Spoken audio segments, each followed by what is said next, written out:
Hey guys! Welcome back to my channel. Today's video is another scent talk.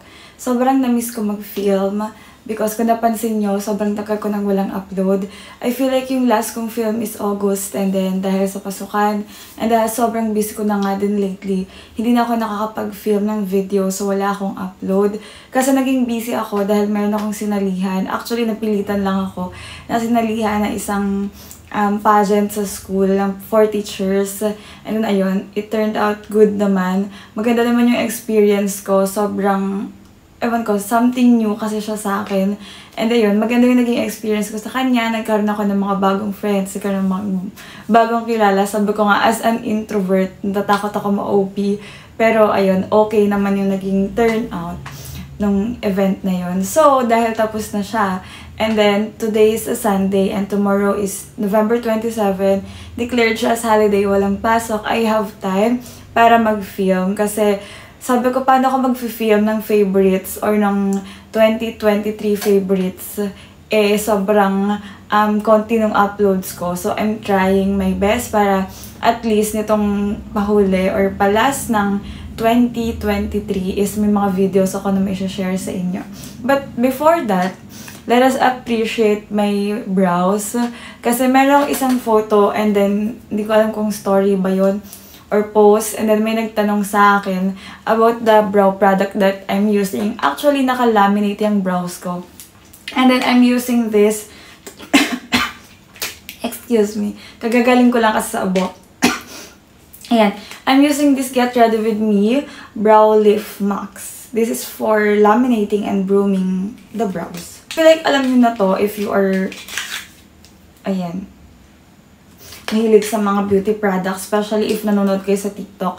Basically, ganyan yung itsura niya. Ilalagay nyo lang siya sa brows ninyo para nakatayo siya. And then, mukha siyang natural tingnan but still malinis. So, balik na tayo sa ating video. Sorry pala if, kasi, ito, marami naman akong chika. Pero pasensya na kayo kasi merong isang nag-comment sa isa kong video. Sabi niya, dapat daw pag-sentok. Wala akong masyadong chika, maraming sinasabi. Kasi daw, yun daw ipinunta ng mga tao is for video.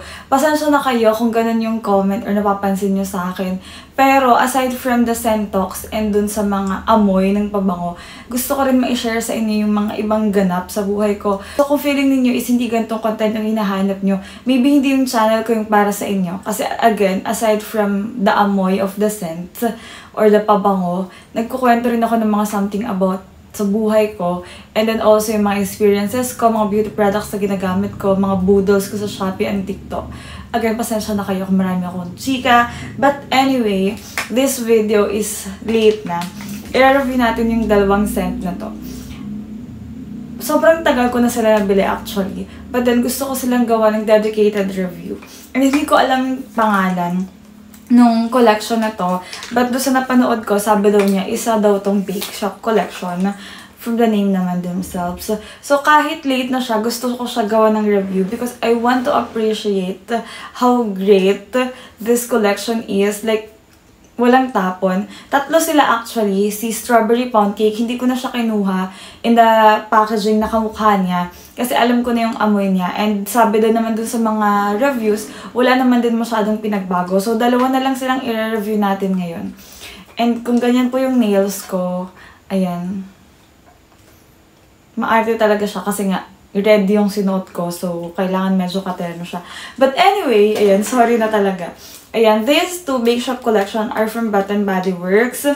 So, etong specific na nabili ko is maybe US siya.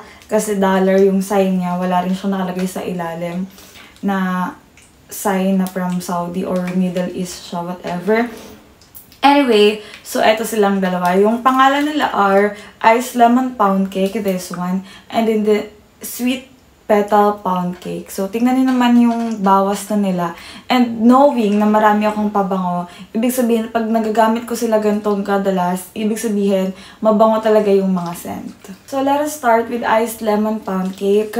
So, sabi sa description, like a classic pound cake delicately blended with fresh ingredients, it's the perfect sweet treat. So, fragrance notes are sugary glazed icing, pure lemon zest, and fluffy pound cake.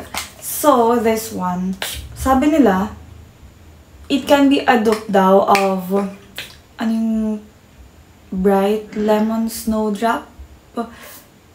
Is that it? Wait nga lang, isa-search ko.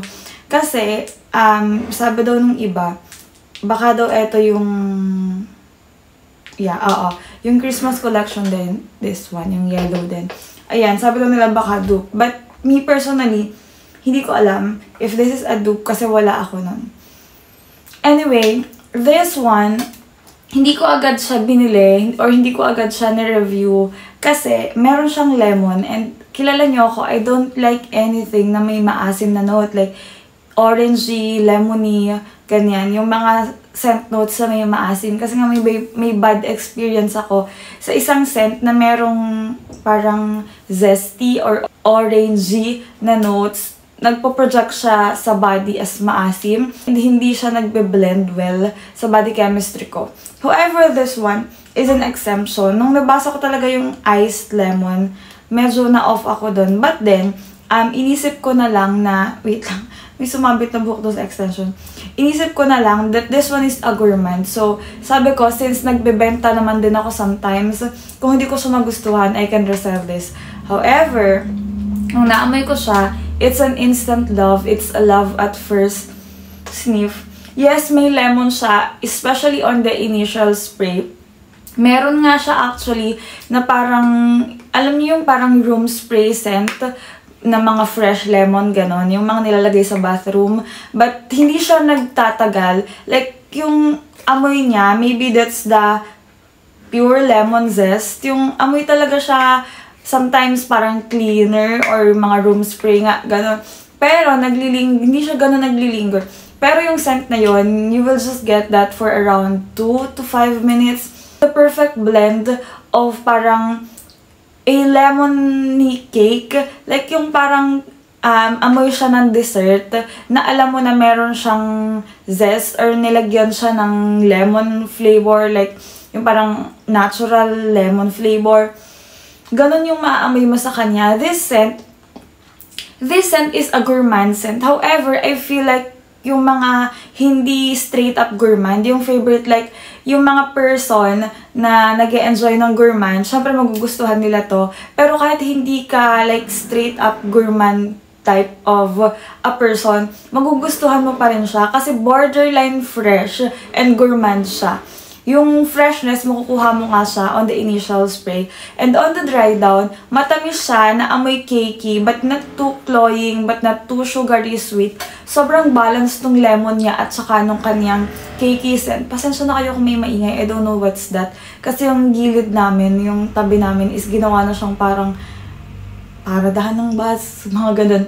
So, may mga tao doon and ayun, pasensya na kung maingay na istorbo na yung dati kong tahimik na pag-film.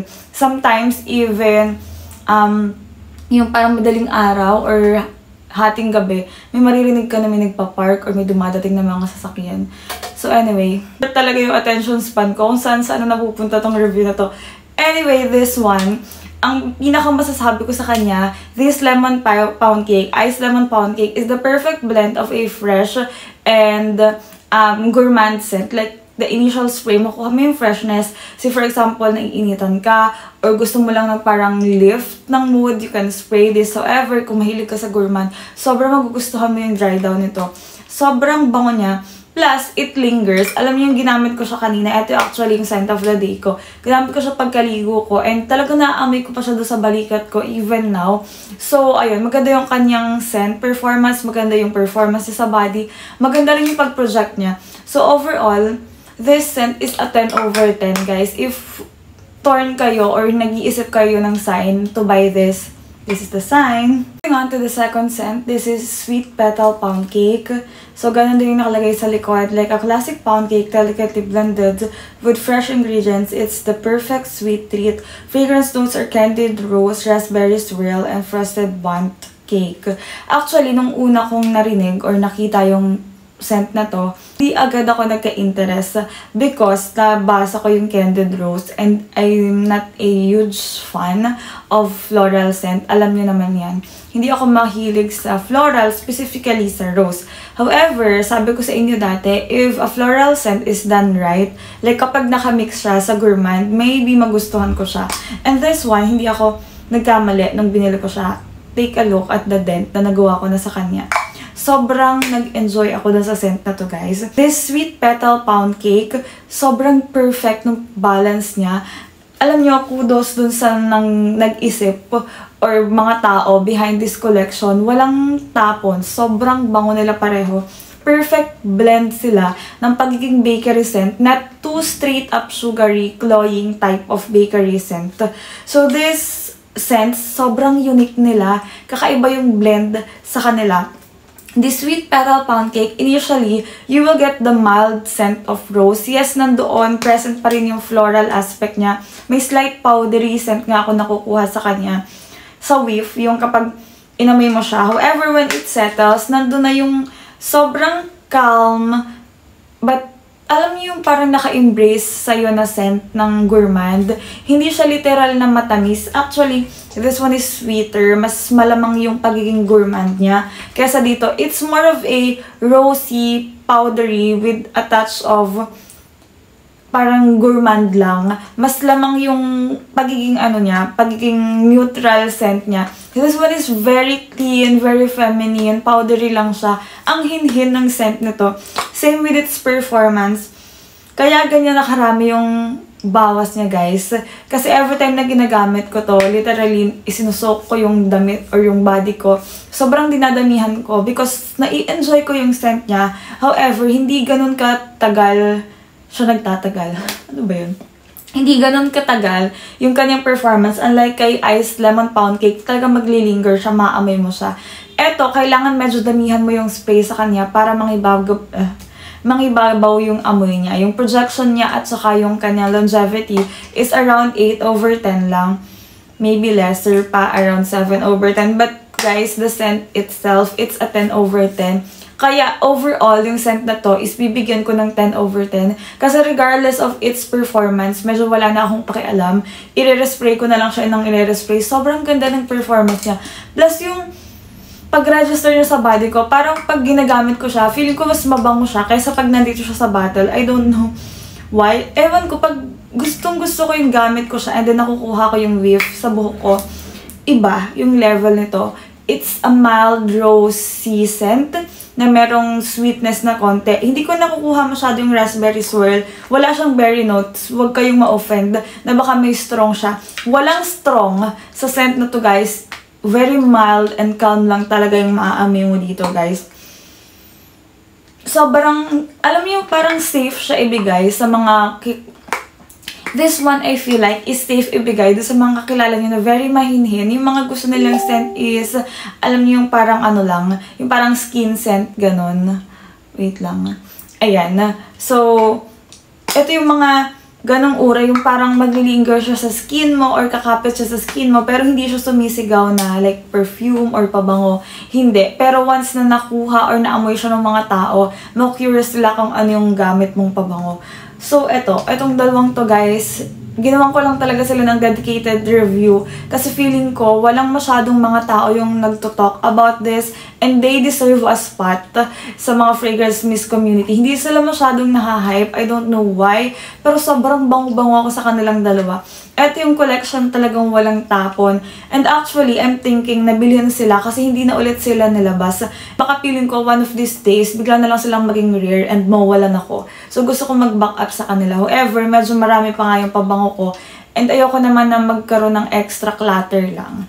So ayun, sobrang ganda ng performance na to, guys. Try nyo na rin sila, guys, and let me hear your thoughts or try nyo na rin sila, guys, and let me hear your thoughts. Comment nyo sa comment section below kung ano yung experience nyo sa mga scents na to.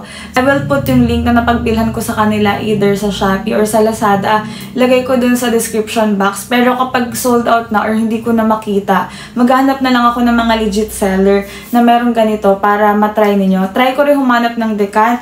para if ever na ayaw nyo talaga mag-risk pa sa full bottle, matry nyo sila in the can. Pero guys, promise, if kagaya ko yung taste ninyo, and feeling nyo yung mga nire-recommend ko ng mga nakaraang videos ko is nagustuhan nyo, feeling ko sobrang magugustuhan nyo na rin yung dalawa na yan. So, yun lang for this short video. Sana na-enjoy ninyo. I really miss filming. And sana na-miss din ninyo ako. Ayun lang, thank you so much for watching. I hope you found this video helpful. If you did, please don't forget to give this video a thumbs up. Subscribe to my channel. Share this to your friends. Bye!